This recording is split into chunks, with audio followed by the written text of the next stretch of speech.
આગળના વિડીયોમાં power factor ઇમ્પ્રુવમેન્ટના advantages શું છે, પાવર ફેક્ટર લો થાય ડિક્રીઝ થાય તો એના ડિસએડવાન્ટેજ શું છે, પાવર ફેક્ટર કઈ રીતે શું કામે લો થાય છે એના વિશે વાત કરી. Today we are going to discuss about the methods of improving power factor. Power ફેક્ટરને ઇમ્પ્રૂવ કરવો છે. હવે આપણે ખબર પડી ગઈ છે કે એફિશિયન્સી, જો પાવર ફેક્ટર ઓછો હોય તો એફિશિયન્સી ઓછી થાય, વોલ્ટેજ ડ્રોપમાં વધારો થાય, કરંટ ડ્રો વધારે કરે, બરાબર, કોસ્ટ વધી જાય, કેવીએ રેટિંગ વધી જાય. આ બધી વાત કરી આપણે. ત્યાર પછી પાવર ફેક્ટરને હવે આપણે તો સુધારવો જરૂરી બને છે. તો પાવર ફેક્ટરને કઈ રીતે આપણે સુધારી શકીએ? So the methods of improving power factor. So the first method to improve the power factor is using special type of motor having the high power factor.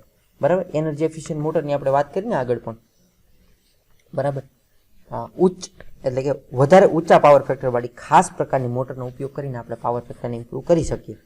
Power ફેક્ટરમાં સુધારો કરવા માટે આપણે શું કરીએ તો કે સારી એવી એનર્જી એફિશિયન્ટ મોટરનો યુઝ કરીએ. For example compensated induction motor, Schrage motor વગેરેનો ઉપયોગ કરીએ. પણ આની ઇનિશિયલ કોસ્ટ એક ખાલી વધારે છે અને મેન્ટેનન્સ પણ એનું વધારે કરવું પડે છે, બરાબર. અધરવાઇઝ જો એ બધું લેવલ થઈ જતું હોય તો improve the power factor is best by using the compensated induction motor or Schrage motor. Okay, then using the phase advancer. Phase એડવાન્સરનો ઉપયોગ કરી અને આપણે પાવર ફેક્ટરને ઇમ્પ્રૂવ કરી શકીએ. કઈ રીતે? ઇન્ડક્શન મોટર જે હોય છે તેને એક્સાઇટિંગ કરંટ સપ્લાય મેન્સમાંથી લે, બરાબર. આ એક્સાઇટિંગ કરંટ ક્યાંથી લે? સપ્લાય મેન્સમાંથી લે. આથી પાવર ફેક્ટર ઘટે છે. આના માટે આપણે એસી એક્સાઇટરને મોટરના શાફ્ટ પર માઉન્ટ કરવામાં આવે અને ફેઝ એડવાન્સ કરવામાં આવે. એક ફેઝ આપણે એડવાન્સ કરી દઈએ. આથી એક્સાઇટર ઇન્ડક્શન મોટરના રોટરને સ્લીપ ફ્રીક્વન્સી એક્સાઇટ કરે, બરાબર. આના કારણે શું થાય? ઇન્ડક્શન મોટરના પાવર ફેક્ટરમાં સુધારો થાય, બરાબર. ફેઝ એડવાન્સરનો ઉપયોગ આપણે 200 HP વધારે કેપેસિટી વાળી મોટર હોય ને તો જ કરી શકાય, કારણ કે તો જ આપણે સસ્તો પડે, બાકી મોંઘું પડે, બરાબર, બાકી કોસ્ટલી થઈએ. એટલા માટે પણ ઇમ્પ્રૂવ કરી શકાય પાવર ફેક્ટરને. Then using the capacitor booster. Okay, જે લગભગ બધી જગ્યાએ યુઝ થાય છે જનરલી. ઓકે, 3 ફેઝની અંદર, કારણ કે ઇન્ડક્ટર છે એ આપણું લેગિંગ પાવર ફેક્ટર ઉપર ચાલે, તો કેપેસિટર છે આપણું લીડિંગ પાવર ફેક્ટર ઉપર ચાલે, બરાબર. તો લેગિંગ એની સામે લીડિંગ આપણે આગળ જોશું ત્યારે ખ્યાલ આવશે, બરાબર. પાવર ફેક્ટર ઇમ્પ્રૂવ કરવા માટેની આપણે કેલ્ક્યુલેશન કરશું ત્યારે આપણે બહુ વધારે વ્યવસ્થિત રીતે ખ્યાલ આવશે કઈ રીતે કરી શકાય એના વિશે. ઓકે, સો 3 ફેઝ લાઇનને છેડે આપણે શું કરીએ? લાઇનની સિરીઝમાં કેપેસિટર મૂકી દઈએ, બરાબર. એ કેપેસિટર જોડવામાં આવે અને કેપેસિટર જે આપણી પાસે છે એ કેપેસિટરના કેપેસિટિવ રિએક્ટન્સને લીધે, જેવી રીતે ઇન્ડક્ટિવ રિએક્ટન્સ છે એવી રીતે કેપેસિટિવ રિએક્ટન્સ પણ છે. એ કેપેસિટિવ રિએક્ટન્સના લીધે લાઇનનું ઇન્ડક્ટર રિએક્ટિવ કમ્પોનેન્ટ અથવા તો જે રિએક્ટિવ જે છે, બરાબર, કમ્પોનેન્ટ કમ્પેન્સેટ થાય છે, સરખું થાય છે. આથી પાવર ફેક્ટર ઇમ્પ્રૂવ થાય છે. એને કેપેસિટર બૂસ્ટર કહેવામાં આવે. Than by using the synchronous condenser. આપણે ઘણીવાર ચર્ચાઓ કરી છે. સિન્ક્રોનસ કન્ડેન્સર કઈ રીતે? જ્યારે સિન્ક્રોનસ મોટરને ઓવર એક્સાઇટેડ કન્ડિશનમાં ચલાવવામાં આવે ત્યારે કન્ડેન્સર તરીકે કામ કરે, અથવા તો એ લીડિંગ પાવર ફેક્ટર ઉપર કામ કરે, બરાબર. તો ઓવર એક્સાઇટ કરીને આપણે એને લીડિંગ પાવર ફેક્ટર ચલાવી અને એ પાવર ફેક્ટરને આપણે અથવા તો એ સપ્લાયને આપણે પાવરની અંદર અથવા તો સપ્લાયની અંદર આપણે એને ઇન્સર્ટ કરીને ચલાવી શકીએ, ઇન્જેક્ટ કરીને, બરાબર, યુઝિંગ સિન્ક્રોનસ કન્ડેન્સર. આની અંદર આપણે ટ્રાન્સમિશન લાઇનની જેમ લંબાઈ વધારે હોય, બરાબર, એ પ્રમાણે ખાસ તો ટ્રાન્સમિશન લાઇનમાં પણ આનો યુઝ કરવામાં આવે તો એનાથી પણ પાવર ફેક્ટર ઇમ્પ્રૂવ થાય. ત્યારે ઇન્ડક્ટિવ રિએક્ટન્સ જે છે એને પાવર ફેક્ટરના લીધે ઇન્ડક્ટિવ રિએક્ટન્સના લીધે પાવર ફેક્ટરમાં ઘટાડો થાય,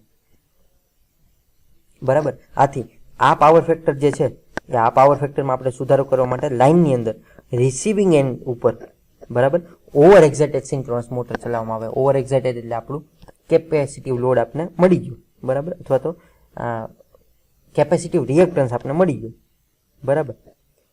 તો આથી આપણે પાવર ફેક્ટરમાં સુધારો કરી શકીએ. તો આ રીતે પણ પાવર ફેક્ટર આપણે ઇમ્પ્રૂવ કરી શકીએ. ધેન નેક્સ્ટ વાત કરીએ. સો યુઝિંગ ધ સિન્ક્રોનસ મોટર, બરાબર.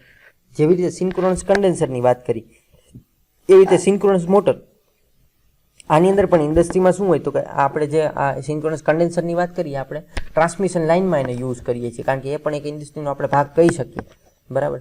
ટ્રાન્સમિશન છે એ પણ એક મોટો ભાગ ભજવે છે. તો સિન્ક્રોનસ કન્ડેન્સરનો તો આપણે ઉપયોગ ટ્રાન્સમિશન લાઇનમાં કરીએ, પણ સિન્ક્રોનસ મોટરનું આપણે શું કરીએ, ઇન્ડસ્ટ્રીના લોડના પાવર ફેક્ટરમાં સુધારો કરવા માટે આપણે કન્વેન્શનલ સિન્ક્રોનસ મોટરને ઓવર એક્સાઇટ ઉપર ચલાવીએ, ઓવર એક્સાઇટેશન ઉપર, ત્યારે લીડિંગ પાવર ફેક્ટર ઉપર કામ કરે. આના કારણે સિન્ક્રોનસ મોટર જે છે એ લોડના લેગિંગ રિએક્ટિવ કેવીઆરને બેલેન્સ કરે છે અને પાવર ફેક્ટરમાં સુધારો કરે છે. આના સિવાય સિન્ક્રોનસ મોટર જે આપણી છે, બરાબર, એ મિકેનિકલ લોડને પણ મિકેનિકલ લોડમાં પણ એ કામ કરે છે. એટલે આપણે બે ફાયદા મળે. મિકેનિકલનું કામ મિકેનિકલમાં કરે ને ઓવર એક્સાઇટેશન ઉપર ચલાવી એટલે પાવર ફેક્ટર પણ ઇમ્પ્રૂવ કરી શકાય. And then using static capacitor, we very well know that by using the static capacitor, બરાબર, સ્ટેટિક કેપેસિટરનો યુઝ કરી અને આપણે પાવર ફેક્ટરને ઇમ્પ્રૂવ કરી શકીએ, બરાબર. કેપેસિટર બૂસ્ટર તો છે જ, પણ સ્ટેટિક કેપેસિટરનો ડાયરેક્ટ આપણે ખબર છે, બરાબર, કે કેપેસિટર લીડિંગ પાવર ફેક્ટર ઉપર કામ કરે છે. તો કેપેસિટરને લેગિંગ લોડની પેરેલલમાં, બરાબર, જોડીએ, આપણે કનેક્ટ કરીએ તો કેપેસિટરના લીડિંગ કેવીએ દ્વારા આપણે શું કરી શકીએ, લેગિંગ કેવીએ છે એને બેલેન્સ કરી શકીએ અને પાવર ફેક્ટરને આપણે ઇમ્પ્રૂવ કરી શકીએ. સો 3 ફેઝ સિસ્ટમમાં અથવા 3 ફેઝ સર્કિટમાં આપણે જે કેપેસિટર છે એને આ રીતે આપણે કનેક્ટ કરી શકીએ, બરાબર. આ રીતે આપણે એને કનેક્ટ કરી શકીએ અને આઉટપુટ લઈ શકીએ. ઓકે, તો એની અંદર કેપેસિટર જો અહીંયા આ સિસ્ટમ ડેલ્ટા છે જ, આપણે ખબર છે.